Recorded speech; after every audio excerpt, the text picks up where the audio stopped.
Malu. Okay, we have William Carey. We are on chapter 7. It is page 81. We have a snowstorm going on outside. Ooh, blizzard. We're supposed to get more snow, but it's not here yet.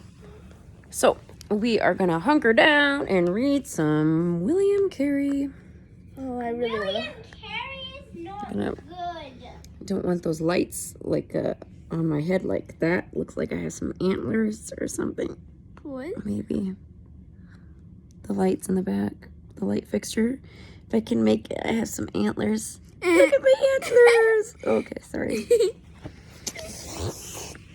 Okay, bad news, good news. Chapter 7. It's a pity we cannot be on our way directly, sighed Captain White. Wait.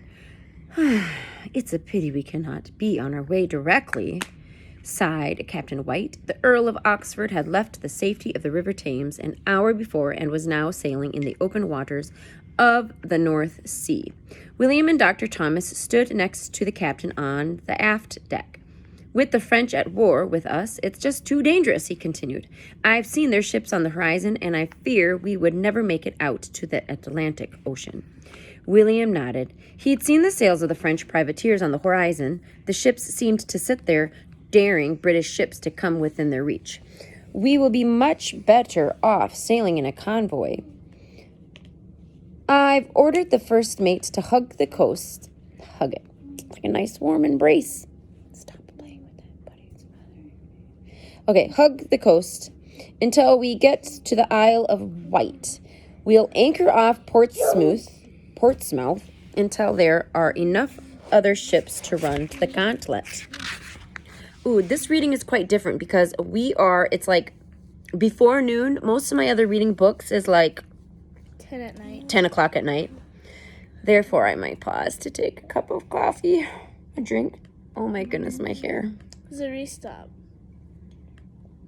She's got her giraffe. This is my mug from my friend Shannon. Isn't it beautiful? Oh, it makes me so happy every morning. Okay, so I turned the page and we're on page 82 now. How long will that be? Dr. Thomas nervously asked Captain White.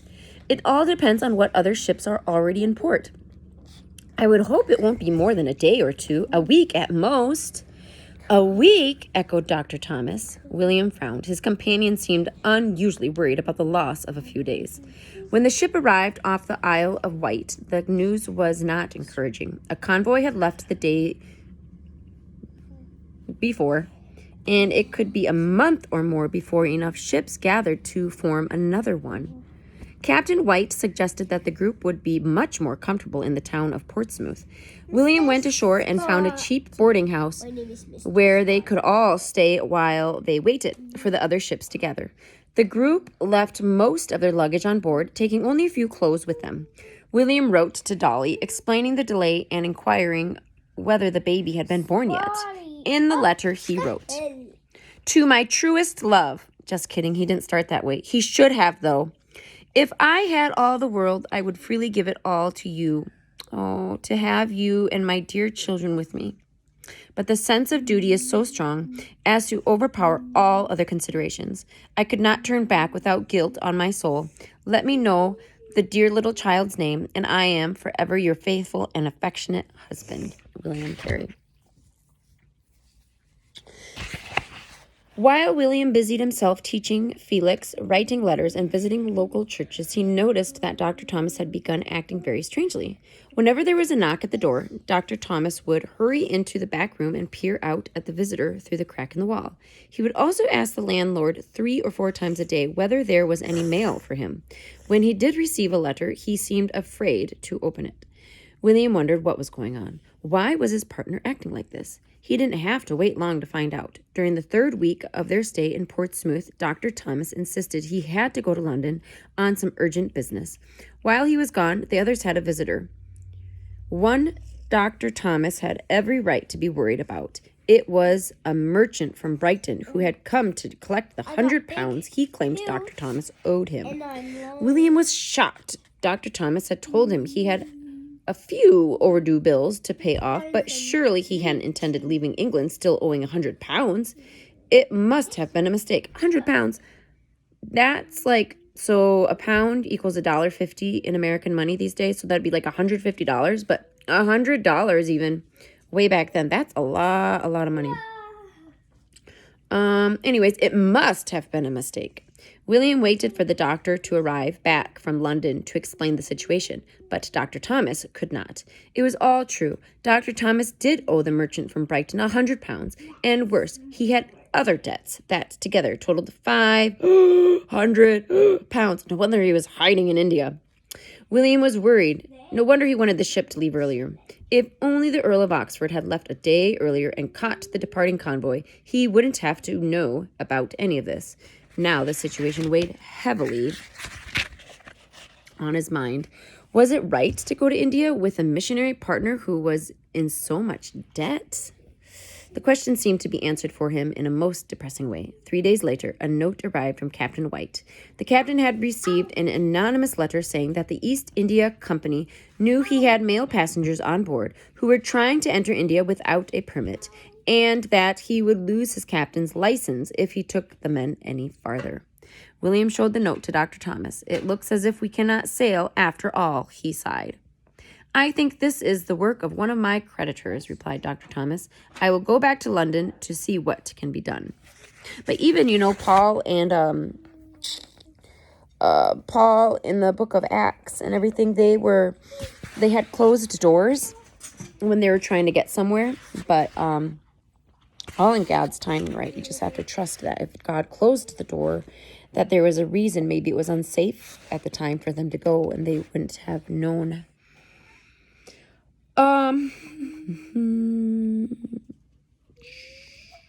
Okay. It was too late. However, when William went to the waterfront with Felix, Mrs. Thomas and Eliza, the Earl of Oxford, was moored alongside the dock, where Captain White had already unloaded their baggage. Sailors were scurrying up the rigging, and it was obvious the ship was preparing to set sail. William begged Captain White to reconsider, but he would not. It was simply not worth his career to take a couple of missionaries on board. However, he did agree to take Mrs. Thomas and Eliza with him, since the note specifically mentioned only men. Ooh. Beating around the bush, huh? An hour later, William and Felix, surrounded by wooden crates and leather trunks, watched the Earl of Oxford hoist her sails. Although William felt sad that he was not aboard, it was a magnificent sight to see. There were 6 sailing ships headed together out into the English Channel on a fresh spring afternoon. Mrs. Thomas and Eliza waved at them from the stern of the Earl of Oxford, so they did go. As the ship sailed toward the horizon, William wondered what would happen now. Had he done the right thing, allowing Mrs. Thomas and Eliza to go on alone? What if Dr. Thomas never made it to India? William turned his back on the ships and picked up one of the smaller crates lying beside him on the dock. There was more questions than answers, but for now, he had to store their baggage and find Dr. Thomas and tell him what had happened. William hired a small cart to take their belongings back to the boarding house. Then he and Felix boarded a coach for London. Besides finding Dr. Thomas, William knew he had to write a letter to Andrew Fuller and the Missionary Society Committee. The trouble was, he wasn't sure what to say in the letter. Once in London, William and Felix went straight to the house where Dr. Thomas was staying to break the news to him. The doctor apologized many times for what had happened and vowed to find another way to get them to India. William wondered about going to the East India Company and begging for entry permits, but he knew his chances of getting them were almost impossible. Then he thought about traveling overland from Holland to Calcutta, India. But that would be a very long and dangerous journey. Finally, Dr. Thomas had an idea, though he would not say what it was. I know they can take an airplane. Just kidding. It's like 1700s. So he grabbed his hat and coat and raced out the door. He returned an hour later, out of breath but waving a piece of paper. I think I'm onto something here, he said, thrusting the paper at William. The paper read, A Danish East Indiaman, number 10, Cannon Street. It's the address of a Danish seaman. Dr. Thomas went on. I got the address from a pub owner down by the docks. He is waiting for his ship to dock in England on its way from Copenhagen to India. If God is with us, there may be room aboard for 3 passengers. Come, we must hurry. William grabbed his hat and coat and followed Dr. Thomas out the door, with Felix trailing along behind. As they hurried along the cobbled streets to Cannon Street, William and Dr. Thomas talked excitedly. A foreign ship going to India would not be under the control of East India Company, so they would not need permits to travel. Even better, a Danish ship would be headed for the Danish-controlled city of Serampore and not to the one of the cities under East India Company control. William could feel hope rising within. Was it possible they had found a legal way to get into India? When they arrived at number 10 Cannon Street, the news was exciting. The Danish seaman was waiting for his ship, the Crown Princessa Maria, which was expected to... crown, like a crown. Crown Princess Maria. Expected to dock within the next 3 days at Dover, 60 miles away on the south coast of England. The seaman said that, as far as he knew, there were passenger cabins available aboard the ship. How much does a passage cost? William asked. £100 for each adult, £50 for a child, and £25 for a servant. What? A servant costs less? Couldn't they just all travel as servants? Yeah. Does that mean you helped on the boat? If you served on the boat, is only £25?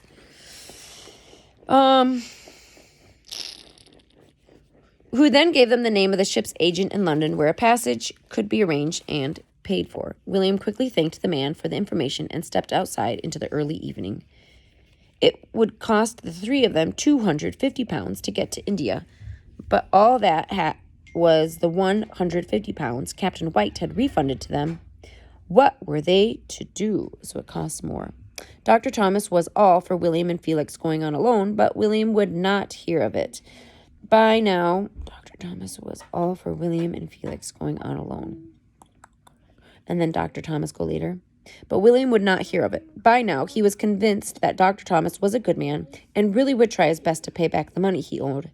Since they had set out to go to India together, William decided they would just have to find a way to get there together. They still didn't know what to do when they got back to the house where Dr. Thomas was staying. There on the side table in the hallway was a letter addressed to the Reverend William Carey. I bet you there's like £100 in there or more.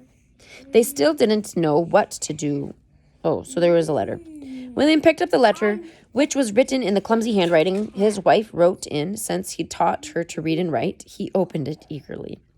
The news was wonderful. He had a new baby, son whom Dolly had named Jabez. William knew that Jabez was Hebrew for in sorrow. I knew that too. I'm smart like that. And at that moment, he felt very far away from his beloved wife and children. What I would not give to see the new baby, he thought. Then suddenly he clapped his hands together. There is time, he yelled at Dr. Thomas. Dr. Thomas looked back at him with wondering eyes. Of course we can do it, said William, pushing his chair back and pacing around the room. Do what? Asked the doctor. If we take the coach tonight, we will be in Piddington by the morning. Maybe God meant this delay so the baby could be born and my wife would be ready to come with us. With half an hour, the two men and Felix had thrown a few items into a leather bag and were rushing off to catch the next coach, headed for Northamptonshire. By daybreak, they had been dropped off within a mile of Piddington, where Dolly now lived with her sister Kitty. Dolly, Carey's mouth dropped open when she unlatched the cottage door and found her husband, oldest son, and Dr. Thomas waiting outside. Dolly quickly welcomed them in, and soon William was sitting and holding baby Jabez. He did not waste any time in telling his wife that he'd come back to get her. He begged and pleaded with her, but still she would not change her mind. Yes, the baby was now safely born, she told William, but still there would be many dangers for her and the boys. She would not go with them. Kitty prepared breakfast for the men while Dolly and William talked. The men ate the meal gratefully, and once they were finished, William knew they must be on their way again. They needed to walk to Northampton to meet with John Ryland in hope that he could collect some more money for their passage to India. William hugged his two sons and new baby goodbye and kissed his wife. This time it seemed harder to leave. With a heavy heart, William set a fast walking pace for Northampton, but the pace did not last. William was simply too upset about leaving his wife and family. He was sure that God had delayed their trip so they would come with him, but Dolly would not budge. Finally, William sat down by the side of the road and wept. He took time to weep and maybe pray, is God going to change her heart yet? Dun, dun, dun. Dr. Thomas could not bear to see his friend so sad. Something had to be done. Come on, William, we're going back, he said, gently pulling William to his feet. It is not right to separate a family like this. William quietly followed Dr. Thomas as the two men retraced their steps. Soon they were outside the cottage. The door was open, and inside they could see Dolly sitting by the hearth, sobbing. When she saw them, she wiped her eyes on her apron and stood up. "What is it?" she asked, her tears replaced by a surprised look. "It is you, Mrs. Carey," replied Dr. Thomas sternly. "We have come back to give you one more chance. It is not right to break up a family. God has sent William to India, and his family should be with him. Have you considered that you might never see him again? That the boys would grow up without knowing their father? How would you ever forgive yourself if this was the last moment you saw your husband alive?" Dolly Carey was speechless. She looked from Dr. Thomas to her husband and back again. "But I'm too scared to go alone," she finally burst out. "And what about my family? Is it fair that Kitty and I will not see each other again?" "Perhaps Kitty will agree to come with us," said Dr. Thomas calmly, looking at Dolly's sister. Kitty turned bright red. I couldn't, Her sentence trailed off. "Hey, coffee thief!" Mom, I'm hungry. Pause 1 second. I have banana bread in the oven.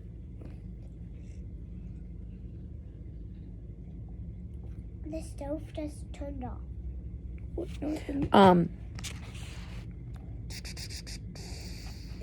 Right, 15 more minutes till that banana bread's out. So suddenly she goes, Her sentence trailed off, and she sat down beside her sister and clung to her for support. For a long time, the room was silent, except for the little grunting noises Jabez made in his sleep. Oh, those newborn grunting sounds. Oh. Sometimes they sound like a whimpering puppy, too. All right. Suddenly, Kitty stood up. Her whole body was shaking as she spoke. That means she's like full of the Holy Spirit, shaking. "If it keeps the family together, then I will go." Then she turned to Dolly and said, "We will go together, and I will help you." Oh, this is amazing. I love this. William watched as Dolly's eyes grew wider. Then Dolly nodded. "All right, we will go together," she said quietly. "Wait, all right, we will go together," she said quietly. William rushed to his wife and hugged her. Dolly and the rest of the children were going to India after all. The rest of the day turned into a crazy race to get 2 women and 3 children packed and ready for a 5-month sea voyage and whatever lay beyond in India. 5-year-old William Jr. and 4-year-old Peter scurried in and out of the cottage. Dr. Thomas stayed behind to help, since he knew what a family would need, both on the ship and in India. He collected and packed all their bedding and warm clothes, since they would be headed into midwinter as they sailed into the southern hemisphere.